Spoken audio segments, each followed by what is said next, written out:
अभी तक हम लोगों ने देखा था सुबह ने कुछ ज्यादा ही बुरा कांड कर दिया था। तो अब आगे एपिसोड की स्टार्टिंग होती है सुबह सुबह से, जहां पर सदमे में बैठकर जाओ अपने मन ही मन सोच रहा था, अबे यार मैंने क्या कर दिया जो मुझे नहीं करना चाहिए था। मैं इतनी बड़ी गलती कैसे कर सकता था जब मुझे पता था नाइन टेल डिमोनिक फॉक्स हवस की पुजारन होती है, जब उसकी ताकत बढ़ेगी तो उसका हवस भी बढ़ जाएगा। नहीं नहीं, मुझे लगता है कुछ ज़्यादा ही कर दिया। मैं ऐसे भी सोच सकता हूँ मैंने नसीब के हाथ में ये सब किया है। हाँ हाँ, सब कुछ ऐसे ही निपट सकता है। तभी वहाँ पर डाजी आ जाती है और उसका गर्दन पकड़ते हुए कहती है, तुम कमीने बंदे, आखिर तुम मेरे साथ ऐसे कैसे कर सकते हो।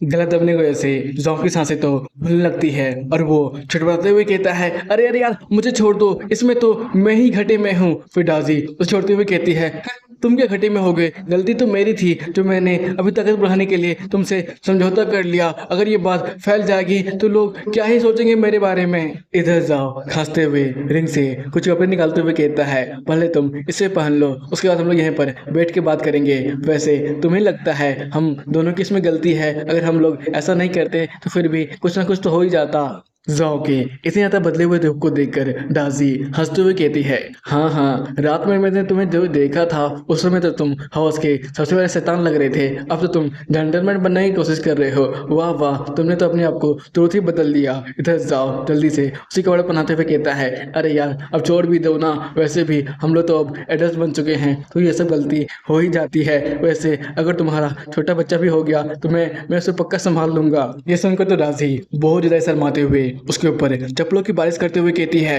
तुम बाशर कह के आखिरकार तुम ऐसा ऐसा खुलेआम कैसे बात कर सकते हो। इधर हम लोग जाओ को देखते हैं जो कि मॉल में कुछ देखकर अपने अपने मन सोच रहा था, अरे अरे भाई ज्यादा कुछ सोचो मत, वैसे भी ये तो घर घर का खेला है। फिर डाजी को कुछ दिखाते हुए कहता है, डाजी डाजी जरा इसमें देखो, तुम तो नाइनटेल डिमोनिक फॉक्स में अभी इवॉल्व हो चुकी हो, तुम्हारे माथे पे तो ड्रैगन हॉर्न आ चुका है। इसे देखकर तो डाजी भी एक पल के लिए बहुत ज्यादा चौंक गई थी और सिंहों को छूते हुए कह रही थी, हाँ सचमुच ये तो ड्रैगन के ही सिंह हैं। ऊपर से मेरे पहले वाले जितनी भी इंजरी थी वो सब हील हो चुकी है। मुझे तो बहुत ज्यादा रिफ्रेशमेंट फील हो रहा है, सचमुच ये तो कमाल का था। इधर जाओ उसे सेंड करने की कोशिश कर रहा था तभी उसके सिस्टम में कुछ भी नहीं बता रहा था। इसे देखकर जाओ कहता है, मतलब कि तुम पहले ऐसे बीस्ट हो जिसने ड्रैगन क्लैन की प्योर ड्रैगन हेरिटेंस को अपनाया है। डाजी तुम तो कमाल की हो, ऑल द बेस्ट डाजी, तुम सचमुच आगे बहुत ज्यादा ताकतवर बनोगी। हाँ, और तुम्हारे बच्चे की माँ भी। ये बोलकर डाजी बहुत ज्यादा गुस्से में जॉ को ही देख रही थी और कह रही थी, अगर दोबारा तुमने कभी भी मेरा फायदा उठाने की कोशिश की और मेरे साथ गलत करने की कोशिश की तो मैं तुम्हें उसी वक्त मार दूंगी। सेंस चल पड़ता है होटल रूम की तरफ जहाँ पर जाओ उसे पूरा प्लान समझा रहा था और कह रहा था, फायर आइसलैंड में वहाँ पर पूरी तरह से हेवनली गार्ड कर रहे होंगे। 2 दिन मिलेगा हमें मेडुसा को बचाने के लिए, वैसे 6 दिन के बाद हमारा कंपटीशन भी है। तुम क्या भूल गए थे? अगर हम लोग उसे नहीं बचा पाएंगे तो हमें वहां से थोड़ी भागना होगा और सीधे कंपटीशन में आना होगा। क्या तुम्हें और भी ज्यादा कोई सवाल पूछना है? फिर डाजी जाओ से कहती है, जाओ मैं सोचती हूँ ना, तुम तो बस 2 रैंक के बेस मास्टर हो, तुम्हारे पास तो 2-3 हजार स्पिरिचुअल पावर होगा, तुम कैसे 9 रैंक के बेस मास्टर का सामना कर पाओगे। ये सुनकर जाओ कहता है, तुम उसकी चिंता मत करो, तुम्हें याद है ना वो ड्रैगन स्पिरिचुअल पिल मैं उसी का इस्तेमाल करने वाला हूँ। वैसे भी तुम तो ड्रैगन क्लैन की वासी बन ही चुकी हो, तुम इसमें मेरी पुक्का पूरा मदद कर सकती हो। तुम्हें पता है ना प्योर ड्रैगन ब्लड के बारे में, तुम क्या मुझे वो थोड़ा दे सकती हो। इधर डाजी अपने पास से चाकू निकालकर अपने उंगली को काटते हुए कहती है, तुम्हें जितना चाहिए उतना ले लो, मैं वो हर काम करूंगी जो मैं कर सकती हूँ। इसमें कर जाओ बहुत ज्यादा चौंक जाता है और कहता है, अरे अरे अब बस बहुत ज्यादा ही हो गया, बस बस हो गया। फिर वो उसकी उंगली को अपने मुंह में डाल देता है और कहता है, अरे अरे मैं तुम्हें कितनी बार मना किया है, तुम बार बार अपने आप को नुकसान मत करो, तुमने ये गलती फिर से कर दी। ये सब देखे तो दादी अंदर ही अंदर बहुत देर शर्मा रही थी और उसे कुछ बोलने ही वाली थी, तभी उसका फोन रिंग करता है। ये देखकर जाओ मैसेज पढ़ता है, जो मैसेज था उसके साले का जो कि उसे रात में पार्टी के लिए बुला रहा था। ये देखकर जाओ कहता है, ठीक है लगता है मुझे कहीं जाना होगा। सेंसिट होता है नाइट आउट की तरफ, जहां पर हमारा साला जोर जोर से हाथ हिलाते हुए कह रहा था, अरे जाओ भाई जाओ, इधर इधर इधर आ जाओ। ये सुनकर तो जाओ उसी तरफ हाथ हिलाते हुए कहता है, हाँ भाई साले साहब मैं तो आ रहा हूँ, लेकिन वैसे तुम लोग नाइट आउट के लिए आज कुछ ज्यादा जल्दी नहीं आ गए हो क्या? इधर हमारे साले साहब अपना मुंडी घुमाते हुए कह रहे थे, अरे यार ये सब मेरी बहन की गलती है, उसे नहीं इतने जल्दी मुझे तैयार कर यहाँ पर बुला दिया। तभी उसकी बहन आ जाती है और कहती है, नहीं जाओ, तुम ही शायद बहुत ज़्यादा ही स्लो चल रहे थे, ऐसा कर जाओ। उसकी तरफ मुड़कर माफी मांगते हुए कहता है, मिस मोरू मुझे माफ़ कीजिएगा, लगता है मैं काफ़ी ज़्यादा लेट हो गया। वैसे मैं तो बहुत ज़्यादा नशे की हालत में था कल सुबह और उठा भी तो दोपहर के समय, इसलिए शायद लगता है मुझे तैयार होने में थोड़ी लेट हो गई। मुझे क्या आप माफ़ कर सकती हैं?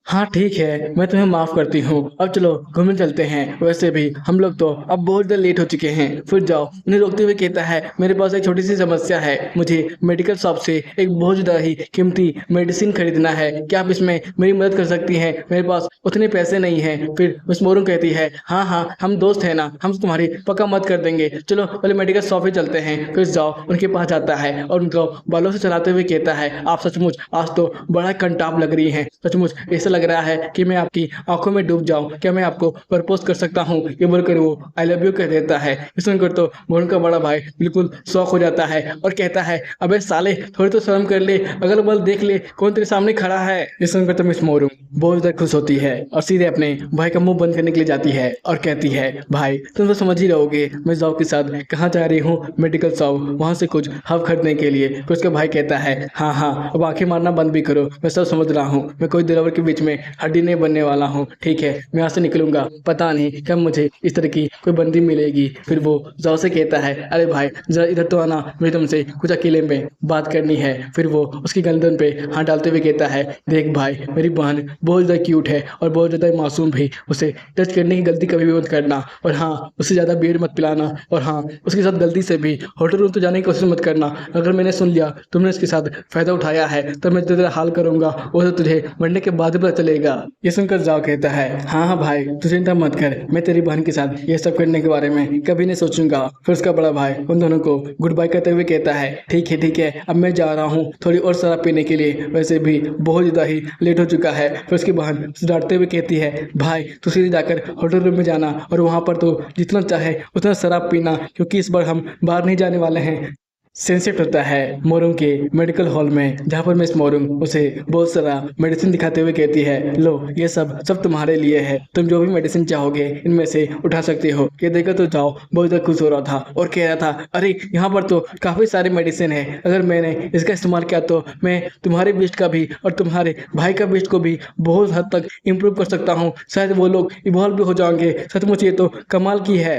फिर मिस मोरूंग खांसते हुए कहती है, अच्छा जाओ तुम्हें ये सब मेडिसिन क्या इतने ज़्यादा पसंद आए, तुम्हें क्या और कुछ महसूस नहीं हो रहा है? फिर जाओ कहता है, ना मुझे तो कुछ भी महसूस नहीं हो रहा है। इधर जाओ अपने मन में सोच रहा था शायद मिस मोरूंग ने अपना परफ्यूम बदला है, इसलिए वो मुझे कुछ तारीफ करने के बारे में सोच रही है, लेकिन मैं इसे टीज करूंगा। फिर वो ये बोलकर वहाँ से निकलने लगता है। ये देखे तो मिस मोरूंग को कुछ भी समझ में नहीं आ रहा था, आखिरकार जाओ ने क्या सचमुच उसे कुछ नोटिस नहीं किया। फिर वो लोग एकदम सुनसान गली से बाहर निकल रहे थे, रात कुछ ज़्यादा हो गई थी जिसकी वजह से आसपास उन्हें कोई भी आदमी नहीं दिख रहा था। इधर तो मिस मोरू अंदर ही अंदर बहुत ज़्यादा बेचैन थी, क्योंकि उसे ऐसा लग रहा था कोई उसका पीछा कर रहा है। अचानक जैसे ही वो पीछे मुड़ने के लिए देखती है, तभी अचानक एक जोरदार चीखने की आवाज़ सुनाई देती है। ये देखकर तो जाओ तो पीछे मुड़ता है और कहता है, मिस मोरू तुम्हें क्या हो गया?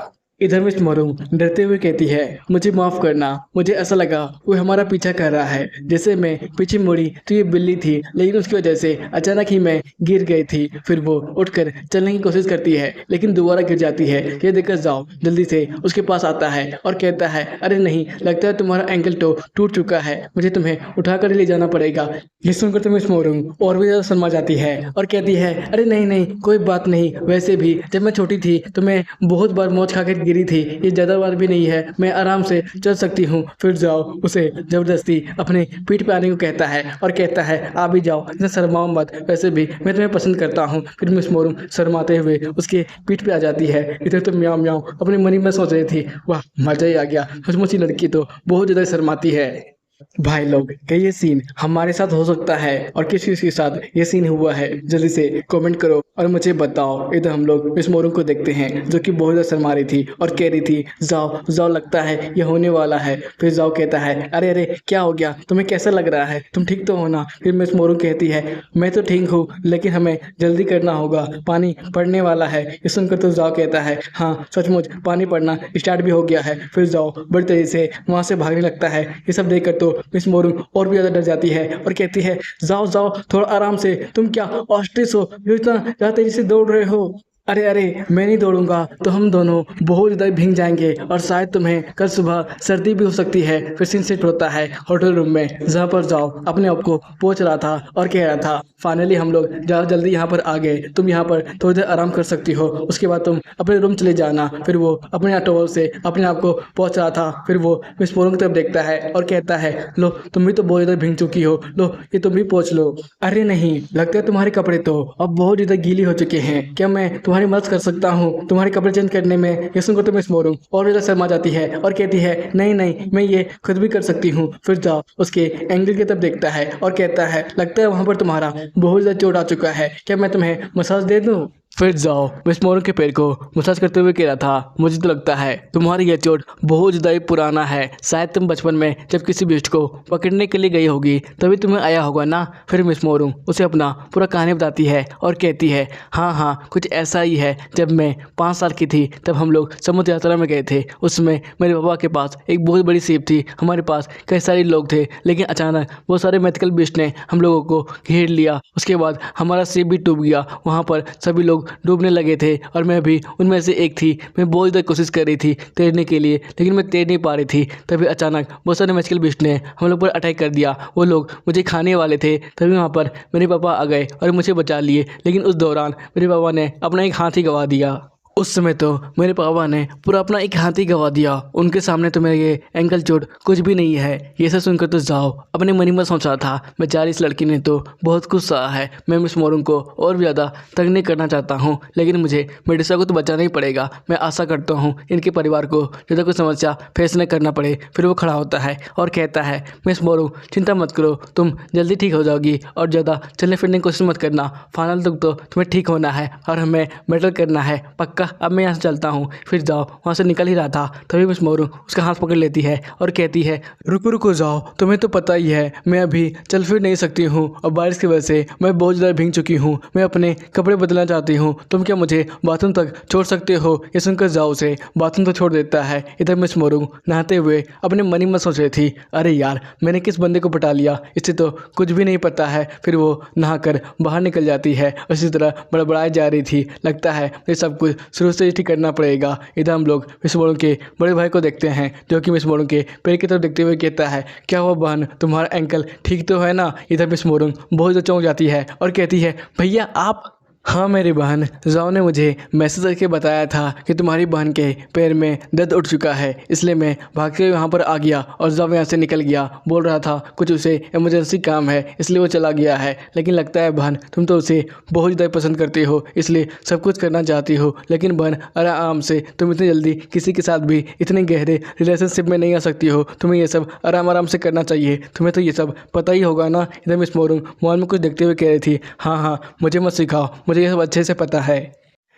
इधर जाओ अपने कमरे में पहुंचकर डाजी को बाहर निकलते हुए कहता है चलो डाजी अब मेडिसिन को रिफाइन किया जाए। इधर डाजी आते हुए कहती है मैंने सब देखा, तुम तो एक लड़की के होते हुए भी दूसरी लड़की पे मर रहे थे, जाओ तुम तो पक्का एक चुड़ैल आदमी हो। ये सुनकर जाओ शर्माते हुए कहता है अरे अरे यार ऐसी कोई बात नहीं है, मैं तो बस उसकी मदद करने के बारे में सोच रहा था, वैसे भी ये सब मैं मेडिसा के लिए कर रहा हूँ, तुम्हारी दोस्त तुम क्या भूल गई हो? अब चलो मेरी मदद कर दो, वैसे भी इससे तुम्हारा प्रैक्टिस हो जाएगा फायर को कंट्रोल करने के लिए। इधर तो डाजी अपने मुंह फुलाते हुए कह रही थी हाँ कितना ज्यादा ही अजीब चुड़ैल आदमी है, इतनी देर रात मुझे बुला रहा है वो भी बिना कोई मस्ती किए हुए। फिर वो लोग कुछ देर तक मिलकर इसी तरह मेडिसिन बनाते रहते हैं, बहुत ज्यादा देर हो जाती है लेकिन मेडिसिन बहुत कम बार ही सक्सेसफुल बन पाता है। इधर जाओ को तो बहुत ज्यादा नींद आ रही थी लेकिन वो चिल्लाते हुए कह रहा था फाइनली मैंने कर दिया, मैंने एक परफेक्ट गियर के ड्रैगन फिल को बना लिया है। इसमें तो डाजी बहुत ज्यादा खुश हो जाती है और उसकी तरफ देखने लगती है। इधर जाओ तो बेहोश होते हुए कहता है अरे यार जब मैं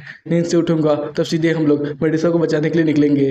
दाजी जाओ को पकड़ते हुए कहती है, तुम मेरे मास्टर हो इसलिए आराम से मेरी गोद पर यहाँ पर सो सकते हो। अगली सुबह जाओ अपने आप को आईने के सामने तैयार कर रहा था और कह रहा था अब सब कुछ तैयार हो चुका है, अब चला जाए मेडिसा को बचाने के लिए। ये सुनकर दादी आती है और कहती है, जाओ जाओ तुम भी क्या जा रहे हो मेडिसा को बचाने के लिए, लेकिन तुम तो बस 2 रैंक के ही 20 मास्टर हो, तुम्हें जाना क्या सचमुच जरूरी है? मैं जाती हूँ ना, आराम से मेडिसा को बचा लूंगी। वैसे भी मेरे पास तो अब एक गॉड बॉडी आ चुका है, मैं आराम से उसे बचाकर ला सकती हूँ। जाओ जाओ तुम्हारा जाना क्या सचमुच सही रहेगा।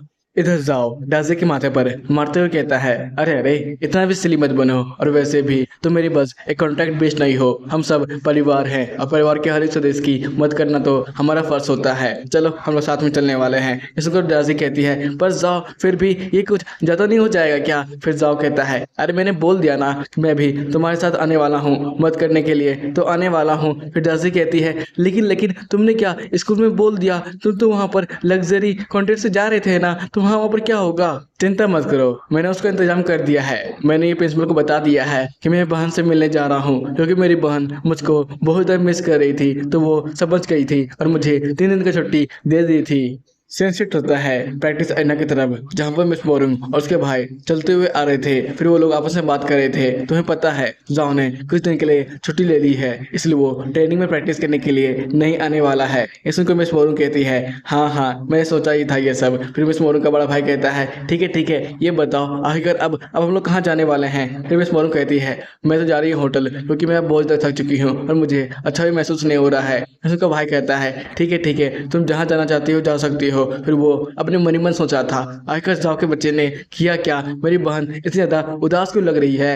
इधर इंस्ट्रक्टर लैन को तो बहुत ज्यादा बुरा लग रहा था और वो अपने मन ही मन सोच रहे थे, आजकल के बच्चे को हो क्या गया है, यहाँ वहाँ घूम सकते हैं लेकिन ट्रेनिंग करने के लिए बोलो तो वो उनसे होगा नहीं। सेंसिट होता है अजूरे बीच की तरफ, जहाँ पर जाओ और डाजी आए हुए थे और जाओ कहता है, देखो डाजी यही अजूरे बीच है जहाँ से हम लोग फायर आइस आइसलैंड में सबसे ज्यादा जल्दी से पहुँच सकते हैं। अब तुम बताओ हम लोग क्या स्विमिंग करके वहाँ पर जाने वाले हैं या फिर तुम्हारे पास कोई और ही रास्ता है? देखो जाओ मैं 90 डिमोनिक फॉक्स हूँ, फॉक्स समझ रहे हो ना, लोमड़ी से कहते हैं। मैं कोई मछली नहीं हूँ जो कि पानी में इतनी दूर तक तैर के चली जाऊंगी, और वैसे भी मुझे पानी तो बिल्कुल ही पसंद नहीं है। ये सुनकर जाओ कहता है, हाँ इतने तो बड़बड़ाने से क्या ही फायदा, अब बताओ तुम्हारे पास क्या कोई उपाय है? फिर दासी कहती है, हाँ अब लगता है मेरी नई नई ताकतों का इस्तेमाल करने की बारी आ ही चुकी है। फिर वो पानी में छोटे मोटे सुनामी लाने लगती है, इसके देखकर तो जाओ भी डर जाता है और कहता है, अरे यार तुम ये क्या कर रही हो, पानी में अगर सुनामी आ जाएगा तो बहुत बड़ी परेशानी हो जाएगी, सब लोग पहले से अलर्ट हो जाएंगे। इसको डाजी कहती है,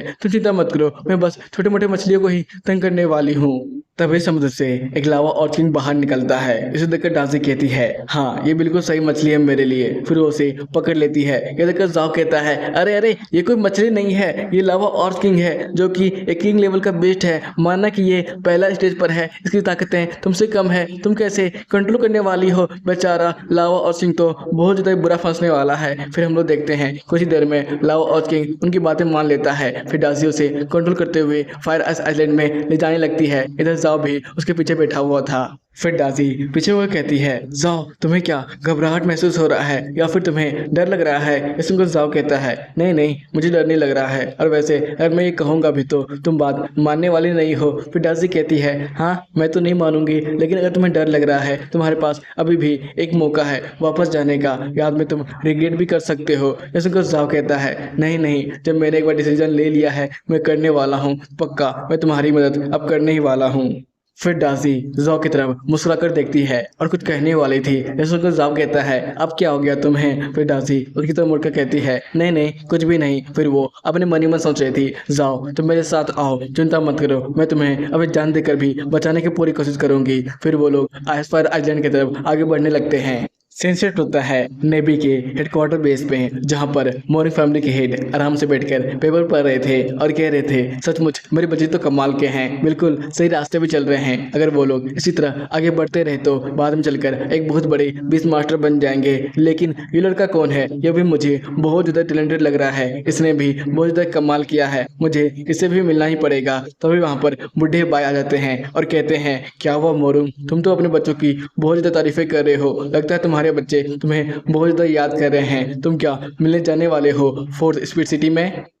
मिस्टर मोरुंग तो उन्हें देखकर बहुत ज्यादा चौंक जाते हैं और कहते हैं, बुढ़े भाई आखिर तुम यहाँ पर क्या कर रहे हो? ये सुनकर बुढ़ा भाई कहता है, मोरुंग चिंता क्यों करते हो? हमारी महारानी ने मुझे यहाँ पर सुप्रीम एग्जीक्यूटिव बनाकर भेजा है। वैसे तुम अभी भी एग्जीक्यूटिव हो, मैं कुछ ही दिनों के लिए यहाँ पर रुकूंगा, उसके बाद वापस चला जाऊंगा जैसे ही मेडुसा का मैटर खत्म हो जाएगा। ये सुनकर मोरुंग कहता है, ओहो लगता है महारानी अब मुझ पर भी भरोसा नहीं करने लगी है।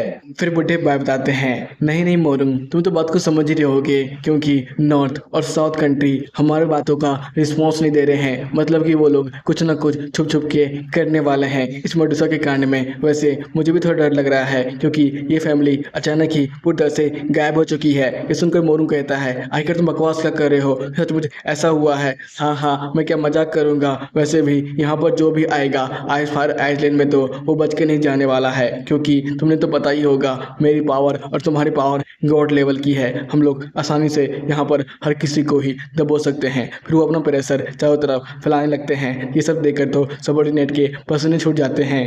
फिर मिस्टर मोरू खड़ा होते हुए कहते हैं, बुढ़े भाई आखिर तुम ये क्या करने के बारे में सोच रहे हो? ये सब मेरे बहुत ज़्यादा ही वफादार सबॉर्डिनेट है, इनके ऊपर अपना प्रेशर देना अब बंद भी करो। चलो अब बारी आ चुकी है जो भी क्रिमिनल है उसे सजा देने की। फिर हम लोग देखते हैं एक लिफ्ट से मेडुसा को बाहर निकाला जाता है, जो कि बहुत सारे जंजीरों से बंधी हुई थी। उसके सामने एक ग्लूटाइन का मशीन था जिससे उसकी गर्दन चौथी कट जाती।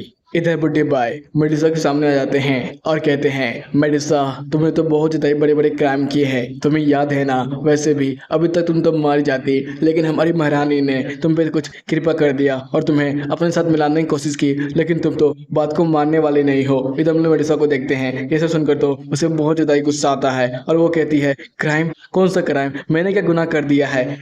फिर मेडुसा अपना ओरिजिनल अवतार पीछे दिखाकर सबको डराने की कोशिश करती है और हंसते हुए कहती है, तुम तो मेरे सामने मजाक कर रहे हो ना? मैंने गुनाह किया है, तुम्हें लगता भी है? अगर मैंने कोई गुनाह किया होगा तो मैं आराम से इतनी आसानी से पकड़ में आ जाती। और वैसे भी मैं तो अजर ड्रैगन किंगडम के बहुत सारे राजों को जानती हूँ, मैं क्या खोलना भी स्टार्ट करूँ? इधर हम लोग टर्सडे को देखते हैं, जो कि अपने मन ही मन सोच रही थी यहाँ पर तो बहुत ज़्यादा परेशानी होने वाली है, क्योंकि आसपास बहुत सारे सुप्रीम गेट के 20 मास्टर भी मौजूद हैं। ये सुनकर जाओ कहता है, क्या यहाँ पर ठहरने के भी 20 मास्टर मौजूद हैं? तब क्या हमारा कोई चांस भी बन सकता है मेडुसा को बचाने के लिए? तभी की नजर आसपास जाती है जहाँ पर बहुत सारे लोग हुडी बन के आए हुए थे। ये देखकर जाओ कहता है, हमें थोड़ा रुकना चाहिए, शायद ये लोग भी मेडुसा को बचाने के लिए ही यहाँ पर आए हुए हैं।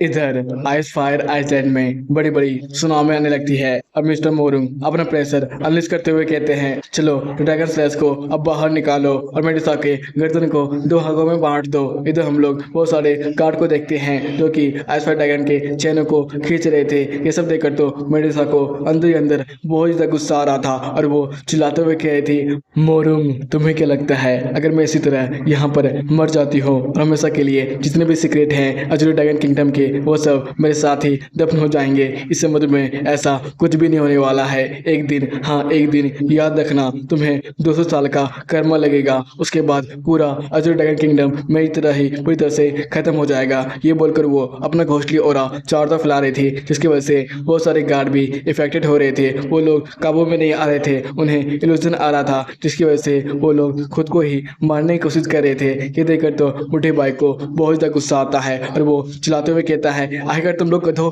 कर क्या रहे हो? तुम लोग क्या खुद को ही मारना चाहते हो? जल्दी से अपनी तलवार को बाहर निकालो। फिर वो अपनी ताकत का इस्तेमाल करते हैं और कहते हैं, जल्दी से घोंसले ओरा को अपने अंदर लेना बंद भी करो। फिर वो अपनी ताकत से सबको पकड़ने की कोशिश करते हैं। इधर वो टेंटिकल्स धीरे धीरे कर मेडुसा के इल्यूजन को रोकने की कोशिश कर रहे थे और बुढ़ा भाई हंसते हुए कह रहा था, सचमुच मेडुसा मानना पड़ेगा, तुम इतना तो कमजोर होने के बावजूद भी मेरे गार्ड्स को एलिमिनेट कर सकती हो। इधर मेडुसा हंसते हुए कहती है, ओह तुम ही बाई हो ना, जो कि बहुत ज़्यादा बुढ़ा हो चुका है। वैसे मुझे भी लगता है तुम्हारी ताकतें तो अब बेकार हो चुकी है और बाय फैमिली तो इस दुनिया से ही खत्म हो चुकी है। तुम्हारे पूर्वज तुम्हें नहीं बताए थे क्या किसी भी गॉड लाइक आइडेंटिटी से कैसे बात करना है? ये सुनकर तो मोटे भाई को अंदर ही अंदर बहुत गुस्सा आ रहा था और वो अपनी गुस्से वाली नजरों से मेडुसा को देखते हुए कह रहा था, मन तो कह रहा है मेडुसा मैं तुम्हें अपने हाथों से मार दो, लेकिन महारानी का ये ऑर्डर है, तुम ग्लूटॉन से ही मरने वाली हो। तभी गार्ड कुछ बात कर रहे थे, अरे अरे जल्दी से यहाँ से जाओ, यहाँ पर ही वो पावर बॉक्स है, अगर तुम उसे कट कर देते हो तो आराम से वो मशीन ग्लूटोनी को खत्म कर सकते हो। फिर वो लोग ग्लूटोनी मशीन को छेड़खानी करने लगते हैं। तभी वहाँ पर दो सोल्जर आ जाते हैं और कहते हैं, तुम सब चुपचाप अपने हाथों को ऊपर कर लो, नहीं तो हम लोग तुम्हें शूट कर देंगे। ये सब देखकर तो बहुत सारे गार्ड डर जाते हैं और कहते हैं, लगता है हम लोग बहुत जल्दी पकड़ाने वाले हैं, हमें यहाँ से जल्दी निकलना होगा। जैसे ही वो धोखेबाज गार्ड वहां से भागने की कोशिश करते हैं, तभी गार्ड उन सब पर शूट कर देते हैं। तभी जेल का हॉर्न बजने लगता है और बताया जाता है बहुत सारे कैदी जेल तोड़कर भाग चुके हैं और कैदी उसी तरह के हुडी पहनकर दूसरे ही सोल्जर के ऊपर अटैक कर देते हैं अपने अपने बेस्टों के साथ। ये सब देखकर तो सब लोग पैनिक करने लगते हैं। तभी की जेलर उन सबको रोकते हैं और कहते हैं, पैनिक करना बंद करो, जल्दी से सेल्फ डिफेंस एक्टिवेट करो, हम लोग सबका सामना करने वाले हैं। तुम्हें तो पता ही होगा ये पूरा आइसलैंड भी हवा में उड़ सकता है। इधर हम लोग मिस्टर मोरू को देखते हैं और वो चिल्लाते हुए कहते हैं, जल्दी से मेडुसा को खत्म करो, शायद वो लोग मेडुसा को ही बचाने के लिए यहाँ पर आए हैं। ये सब देखकर जाओ कहता है, डाजी ये बिल्कुल सही वक्त है, चलो मेडुसा को बचाते हैं। ये सुनकर डाजी वहां से निकलते हुए कहती है, तुम चिंता मत करो, मैं जल्दी ही मेडुसा को बचाकर वापस आ जाती हूँ। ये दोनों देखते हैं डाजी की ताकत को, जो कि बहुत ज़्यादा तेजी से गार्डों को चकमा देते हुए मेडुसा को अपने पास पकड़ते हुए वहां से भागते हुए सीधे जो के पास आने लगती है। ये स्पीड देखकर तो मिस्टर मोरू भी समझ आते हैं कि पक्का नाइल्ड डिमोनिक फॉक्स है, क्योंकि वही इतना स्पीड यहाँ से निकल सकती है।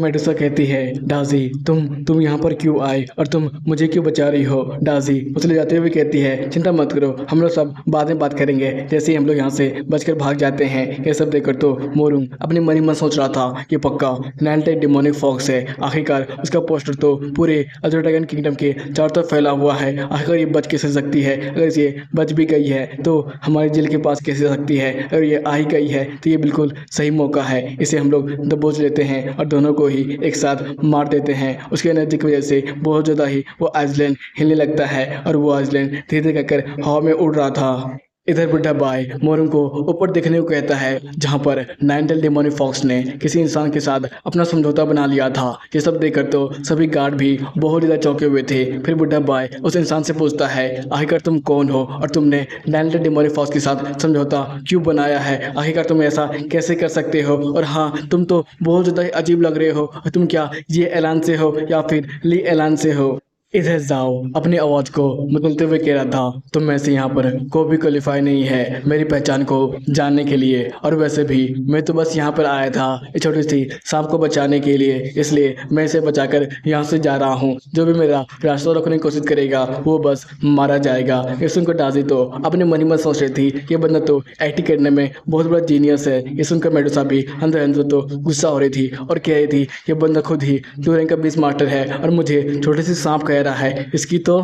इधर हुडी वाले लोग जो भी मेडुसा को बचाने के लिए आए थे वो सब आपस में बात कर रहे थे, आखिर ये इंसान कौन है, अरे यार कोई भी हो उसे हमें क्या मतलब है, शायद ये हम लोग के साथ है, देखो तो वो उसने भी हुडी पहनी है काले रंग की, शायद वो भी मेडुसा को बचाने के लिए आया है, हमें यहाँ से अब जल्दी निकलना चाहिए, मेडुसा की जान बच चुकी है। ये सब देखकर तो मोरू अपने मन ही मन सोचा था कि बंदा तो बहुत ज़्यादा डेयरिंग है, लगता है इसे हमें सबक सिखाना पड़ेगा। फिर वो गुस्से में कहता है, यहाँ पर तुम लोग तो आ गए हो लेकिन कोई भी बच के नहीं जाने वाला है। इधर बुड्ढा भाई चिल्लाते हुए कहता है, जो भी गार्ड उस बंदे को पकड़ेगा हम उसे बहुत ज़्यादा ही प्राइज देंगे, इसलिए जाओ और उसे जिंदा पकड़ कर लाओ। फिर जाओ ड्रैगन स्पेशल पिल को खा लेता है, जिसकी वजह से उसके अंदर से बहुत ज़्यादा स्पेशल पावर बाहर निकलने लगती है। ये देखकर तो मेडुसा भी चौंक गई थी और कह रही थी, यह अचानक 2 रंग का बीस्ट मास्टर इतनी ज़्यादा स्पेशल पावर कैसे बाहर निकाल सकता है। फिर जाओ डाजी से कहता है, डाजी तुम्हारे पास बस 10 ही मिनट है, तुम्हें यहाँ से जल्दी निकलना होगा, उसके बाद ये शरीर तुम्हारा हो जाएगा, तुम समझ ही रहोगे ना। फिर डाजी कहती है, हाँ हाँ मैं समझ रही हूँ। इधर हम लोग मोरू को देखते हैं जो कि चिल्ला के कहता है, गार्ड्स अब जल्दी करो, इन सब पर अटैक करो और सबको जिंदा पकड़ो या फिर मुर्दा, मुझे नहीं जानना है, लेकिन सबको खत्म कर दो।